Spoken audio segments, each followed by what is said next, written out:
Tour de France, J-100, invité exceptionnel pour débuter cette émission, vous le disiez, Christian Prudhomme sur Radio Sport. Bonjour Christian. Bonjour Christophe. On est ravis, on est en pleine forme, on a 100 jours. Qu'est-ce qu'il reste à faire pour un patron du Tour de France 100 jours avant le départ d'un grand tour comme celui-ci ? Déjà se rendre demain et après-demain à Florence, précisément pour fêter les 100 jours. Ce sera, vous le savez, le premier grand départ d'Italie. Ça n'est jamais arrivé. 100 ans exactement après la première victoire d'un coureur italien, Ottavio Bottecchia. Donc il y a toujours toute une série de réunions. En ce moment même, d'ailleurs, il y a une réunion avec le préfet de Nice et les autorités de Nice pour tout simplement confirmer tout ce qui est déjà étudié et pour le décider et le formaliser. Donc c'est un processus classique qui va de début novembre après l'annonce de la présentation du Tour jusqu'à la fin du mois de mars, de ville en ville, de région en région, d'étape en étape avec les autorités. Et vous n'avez pas que le Tour de France à gérer, bien sûr, à ce titre du Tour. Non, puisque le prochain rendez-vous, c'est Paris-Roubaix, vous le savez, hommes et femmes, 6 et 7 avril, et que nous avons déjà organisé, fin janvier, le Al-Oula Tour, une épreuve en Arabie Saoudite, et ensuite le Tour d'Oman. Puis Paris-Nice, bien évidemment. Oui. Il a fallu changer, vous le savez, Oula. une arrivée d'étape à Oron en raison de la météo, mais là aussi avec l'aide de la ville de Nice et de la préfecture des Alpes-Maritimes, ça s'est passé non pas facilement, mais on va dire sereinement. Vous n'allez pas me dire que sur Nice, la météo est capricieuse. Ça me rappelle que des petits souvenirs. Je sais pas, une promenade des Anglais un peu humide. Vous voyez ce que je veux dire ? Ça arrive. Avec le Tour, les courses cyclistes, avec Paris-Nice, ça arrive. Sur Paris-Nice, c'est un grand classique Bien sûr. de devoir changer des parcours à cause de la météo, mais c'est rarissime que ce soit sur la Côte d'Azur. En général, quand on arrive le vendredi, on trouve le soleil, la luminosité, la clarté. Cette année, ça n'était pas le cas. Sauf soleil. Tout à fait à la fin, sur l'arrivée finale, voilà, pour la dernière heure. On va se régaler. C'est un drôle le Tour de France parce que, évidemment, tout le monde le sait maintenant avec les Jeux Olympiques, avec la proximité, pour des raisons de sécurité notamment. On va se déplacer à Nice pour l'arrivée entre Monaco et Nice. On va partir de Florence, je l'ai dit, pour la première fois. Ça fait longtemps que Florence vous voulez en plus. C'est une vraie histoire d'amour. Hein. Oui, absolument. C'était une candidature pour 2014. Ça correspondait, je crois, au centenaire de la naissance de Gino Bartali. Et en fait, on avait évidemment très envie de partir d'Italie, puisque à cette époque-là, déjà, ça aurait été une première. Et puis en fait, on a tout simplement regardé les résultats sportifs. Bradley Wiggins, le Britannique, l'Anglais, a gagné Paris-Nice, puis il a gagné le Dauphiné, puis il a été le premier Britannique à remporter le Tour de France. Et vous vous souvenez comme moi de la cérémonie d'ouverture des Jeux Olympiques de Londres en Mondiovision, où on a vu 3 personnages, la reine d'Angleterre à l'époque, Elisabeth II, James Bond et Bradley Wiggins en jaune, qui a donné un grand coup de gong pour signifier le début des Jeux Olympiques. Et là, nous nous sommes dit, il faut partir d'Angleterre au plus près de la première victoire d'un coureur britannique. Et voilà pourquoi nous sommes partis du Yorkshire, qui a d'ailleurs été un succès populaire absolument phénoménal. C'est votre meilleur souvenir ? J'aurais souhaité... Le Yorkshire ? Est-ce que c'est votre meilleur souvenir de public et d'ambiance, peut-être, ce départ du Yorkshire ? Le Yorkshire, Londres 2007, le Yorkshire 2014, et puis le Danemark récemment, qui était absolument fou avec un public. Les audiences du Tour de France à la télévision danoise, c'est sur 3 jours 87% de part de marché. C'est-à-dire qu'il faut bien voir que c'est la France en finale de la Coupe du Monde de foot pour nous, en comparaison de l'audience. Donc c'est quelque chose d'absolument monumental. Tous les Danois étaient au bord de la route ou devant leur télé à un moment ou à un autre, puisque nous ne sommes pas allés partout, on pouvait faire les deux, être à un moment devant la télé pour le final de l'étape et être en même temps au bord de la route. Ce sont des souvenirs évidemment magnifiques. Mais donc, pour en revenir à Florence, nous avons choisi le Yorkshire finalement pour 2014. J'aurais souhaité que Florence soit candidate l'année suivante. Ça n'a pas été le cas. Et puis pendant la pandémie, c'est quelque chose pour moi très fort. C'est au début de la pandémie, d'ailleurs précisément le 18 mars, j'ai regardé au moment de la présentation en octobre quelle date c'était précisément. Dario Nardella, le maire de Florence, qui était à l'époque 10 ans plus tôt le premier adjoint, m'a envoyé un message et une petite vidéo. Le message disait Florence si belle et déserte. Et on voyait donc une vidéo de 2-3 minutes dans la ville absolument magnifique et complètement vide. Et il m'a écrit « Je n'ai pas oublié mon rêve du grand départ. Quand la pandémie sera terminée, voyons-nous ». Et voilà comment c'est reparti avec la ville de Florence, avec la région Émilie-Romagne.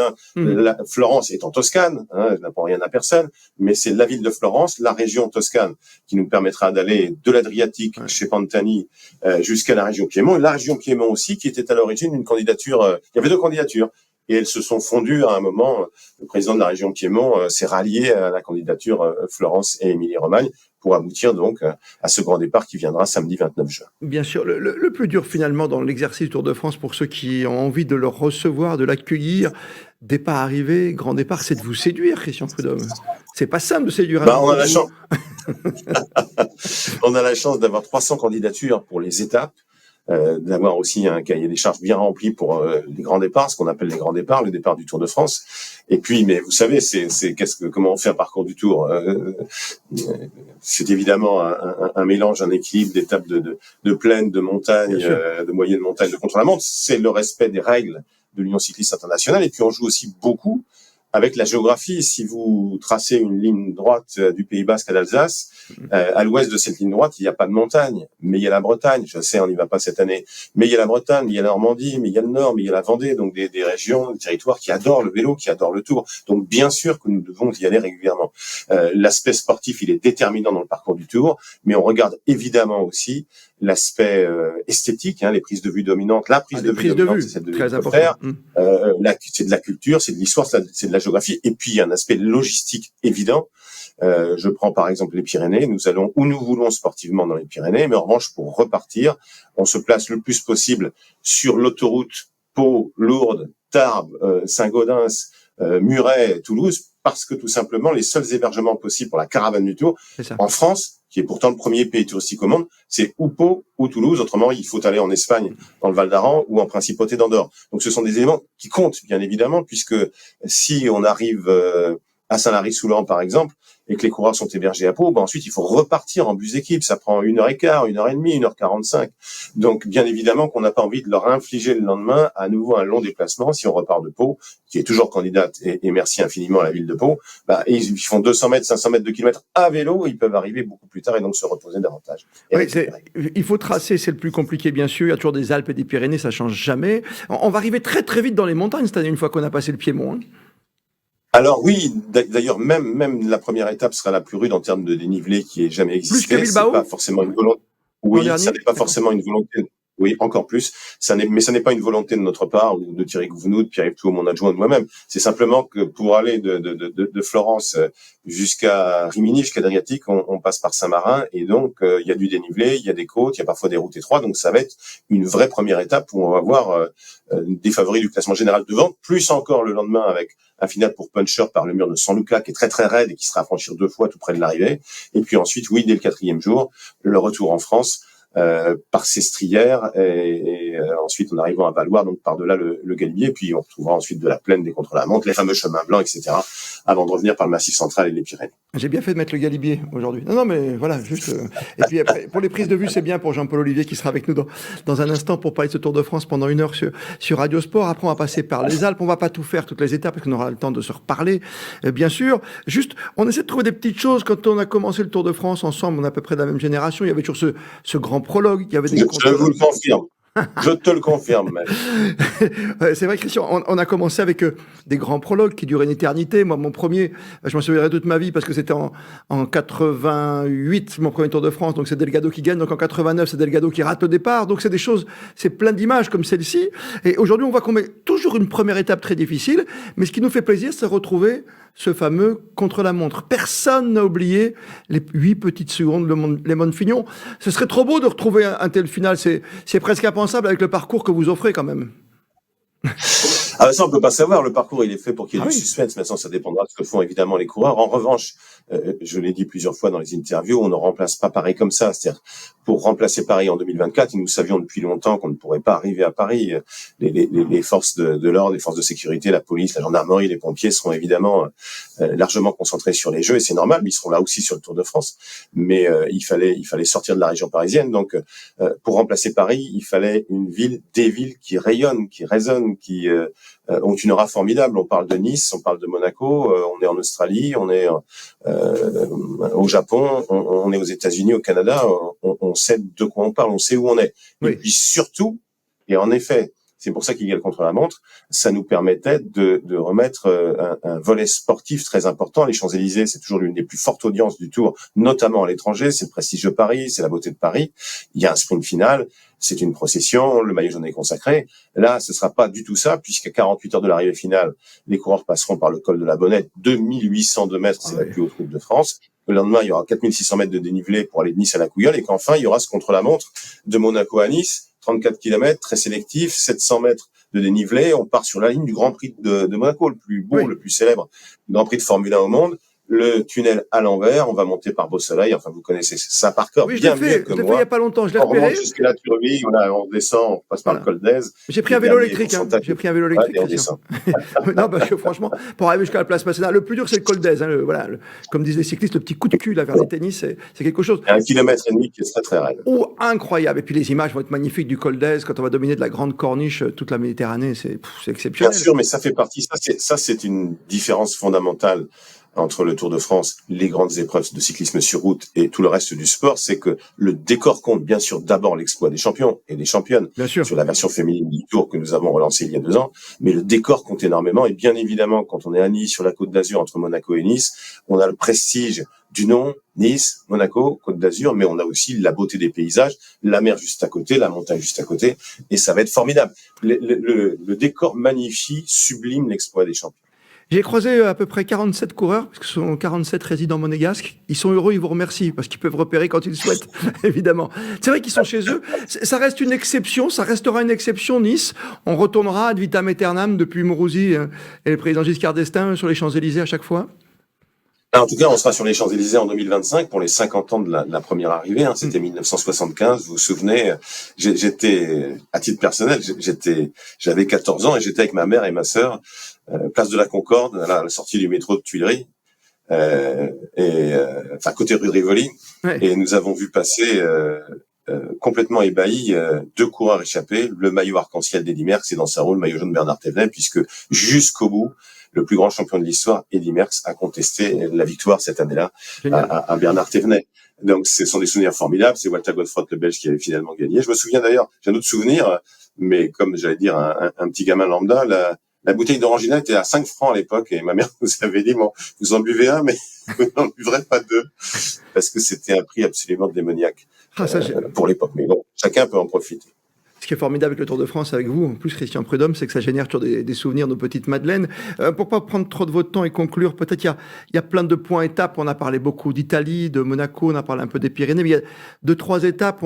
Voilà, il y a un petit côté, j'allais dire nostalgie, républicain aussi, Colombey les 2 églises. Il y a un rapport avec la Strade Bianche, avec ces routes blanches qui vont arriver. Et puis derrière vous, je vois qu'il y a notre poupou national à qui on va encore rendre hommage cette année. Hein. Oui, Raymond Poulidor, c'est lui qui m'a donné l'amour du Tour, hein, c'est très clair. D'ailleurs, vous le voyez derrière moi, mais il est aussi en face.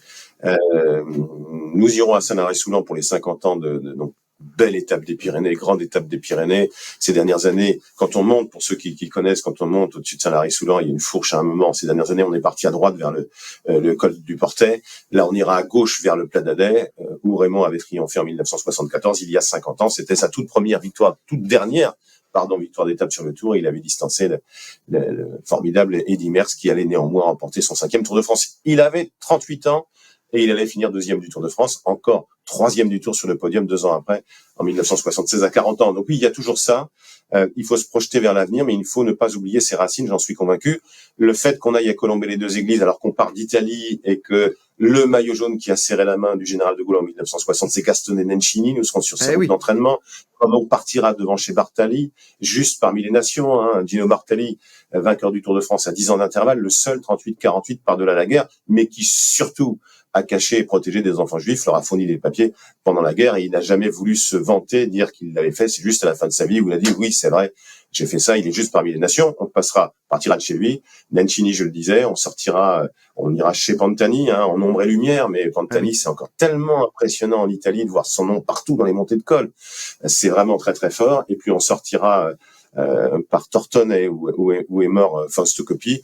Et les derniers mètres en Italie seront à Sestriere, où Coppi avait gagné en 1952. C'était la première année où il y avait des arrivées en altitude dans le Tour de France, l'Alpe d'Huez, le Puy-de-Dôme et Sestriere, et Coppi avait gagné les 3 étapes. C'est un grand livre d'histoire finalement, c'est mieux que les cahiers de vacances, le Tour de France. Non, mais c'est incroyable. Et Jean-Paul Olivier va vous dire plein d'autres choses, vous a dit plein d'autres choses. Juste un petit bémol peut-être pour vous, certains suiveurs, de célébrer des champions qui n'ont pas glorifié à 1000% avec ce côté propre ou pas propre qu'on vous, à chaque fois qu'on décrit sur le Tour de France depuis les années 98 notamment. Pantani, c'est quelque chose qui peut choquer les gens de voir que c'est un champion qui est tellement célébré. J'en parle beaucoup avec Philippe Brunel, par exemple, qui a écrit un magnifique ouvrage qui s'appelle Rouler vite. Comme vous parlez tout à l'heure, évidemment de coureurs, il y a toujours des très belles histoires à raconter. Est-ce que c'est quelque chose qui vous tient à cœur, qui vous choque? Comment vous le vivez, ça? Non, Alors, je comprends qu'on fasse une différence avec Coppi ou avec Bartali. En revanche, il est vraiment dans la vie. D'abord, il a existé. Et ensuite, je vous le disais, ce qui me frappe moi énormément, c'est qu'en fait, on nous parle partout de Pantani. Les seuls obsèques auxquels j'ai assisté en Italie, c'était justement, c'était à un moment de la mort de Pantani. Je connaissais pas du tout, je savais pas comment ça se passait. Ce cercueil qui sort de l'église, un silence religieux ou un silence de mort, et ensuite tout le monde qui applaudit, puis le silence qui retombe. C'était quelque chose de très fort. C'est pour ça que je vous ai dit entre ombre et lumière. C'est-à-dire qu'il existe encore aujourd'hui sans aucun doute, avec justement aussi ces incertitudes pour certains sur sa mort, la façon dont il est mort aussi, sa descente aux enfers. Pantani était un génie de la montagne, quoi qu'il en soit, à 14-15 ans, il ridiculisait les gamins de son âge, même ceux qui étaient plus âgés. Donc voilà, c'est quelque chose qui a existé. Et il s'agit pas de le célébrer, mais on va pas faire comme s'il n'avait pas existé et comme s'il n'y avait pas des centaines d'inscriptions de son nom aujourd'hui en 2024 sur la route. Je suis en train d'écrire un livre, ça va s'appeler donc Entre ombre et lumière sur le Tour de France. Christophe Prudhomme, je vais vous piquer la citation. Dernière question, la concurrence, c'est quelque chose qui vous intéresse aujourd'hui, qui vous inquiète ou qui vous conforte, qui vous motive de voir d'autres grands tours comme la Vuelta, le Giro qui va récupérer un Pogacar par exemple cette année ou Alaphilippe, c'est quelque chose que vous maîtrisez bien, ça ne vous gêne pas, ça vous conforte dans vos idées ? Non, pas du tout. D'abord, la Vuelta, ce sont plus que des amis, puisque la Vuelta appartient aussi au groupe Amaury, et le Tour de France appartient au groupe Amaury. Donc, avec Javier Guillen, le patron de la Vuelta, on se connaît très très bien et on s'apprécie. Et on s'entend aussi avec nos amis du Giro, puisqu'en fait, pour tout vous dire, la société qui organise le Giro, RCS, sert d'intermédiaire d'un point de vue administratif entre les autorités italiennes et nous pour le départ du Tour de France de Florence. Donc, on se parle très régulièrement. C'est bien. Il n'y a pas de souci là-dessus. c'est mieux ainsi. On l'aime cette concurrence. Et je suis par ailleurs le président de l'association des organisateurs. Et dans le comité directeur, il y a Javier Guillen, le directeur de la Vuelta, et Mauro Vini, le directeur du Tour d'Italie. Christian Prudhomme, qui nous a fait le plaisir de prendre un peu plus de temps que prévu sous le portrait de Raymond Poulidor, qui me rappelle tellement les racines paysannes pour certains qui nous suivent sur Radio Sport aujourd'hui. C'était un bonheur de parler avec vous tranquillement du Tour de France à J-100, parce qu'après, ensuite, ça va monter en pression. On l'attend, ce départ, évidemment, de Florence et l'arrivée, et ce grand contre-la-montre final entre Monaco et Nice. Vous connaissez notre tendresse pour cette belle région. Merci mille fois d'avoir répondu favorablement à notre invitation, Christian Prudhomme. Avec plaisir, Christophe. À très vite, Christian. Merci à toi.